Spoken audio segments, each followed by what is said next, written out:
I'm Connie Margaritas, and this is all the news you need to know. First, let's break the bubble by turning to international news.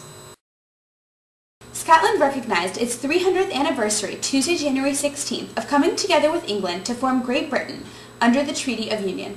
In the current system, the Scottish Parliament has the power to legislate in Scotland for most domestic issues. However, Scottish Members of Parliament, or MPs, are elected to Westminster as well, meaning that Scottish MPs can vote on domestic affairs affecting England, but English MPs can't vote on affairs in Scotland.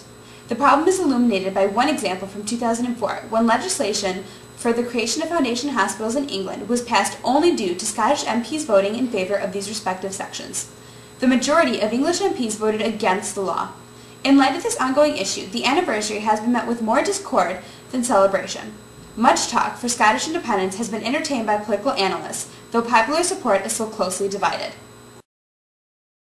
Secretary of State Condoleezza Rice began her latest Mideast tour Saturday the 13th, starting in Jerusalem, where she met with Israeli and Palestinian officials in an attempt to push both closer to political compromise. She told the press she had no new initiatives to propose, downplaying any optimism and opting for a neutral stance. She mentioned rewarding Palestinian President Mahmoud Abbas for taking a stand against Hamas, the militant Islamic group that controls the Palestinian parliament and cabinet. On the 13th, Palestinian Prime Minister Ismail Haniyeh of Hamas accused the U.S. and Israel of trying to incite a Palestinian civil war.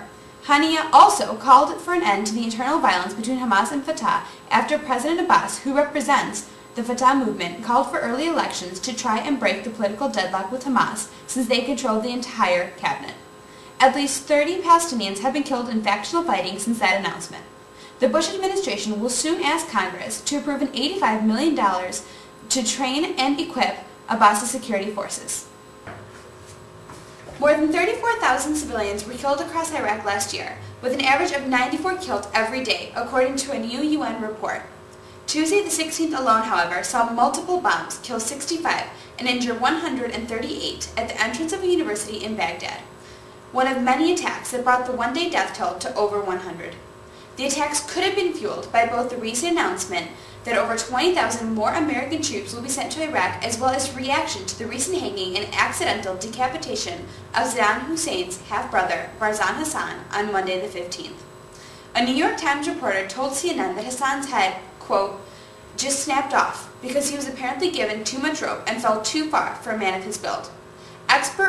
Experts report that accidental beheading is more common than would seem natural, given the precise physics that goes behind a hanging. When the neck breaks and severs the spine, the subject immediately loses consciousness.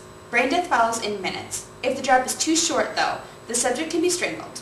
If it is too long, the subject can be decapitated. These facts did little to comfort the outraged Sunnis, who took the botched execution as another sign of what they consider to be an unfair trial and execution.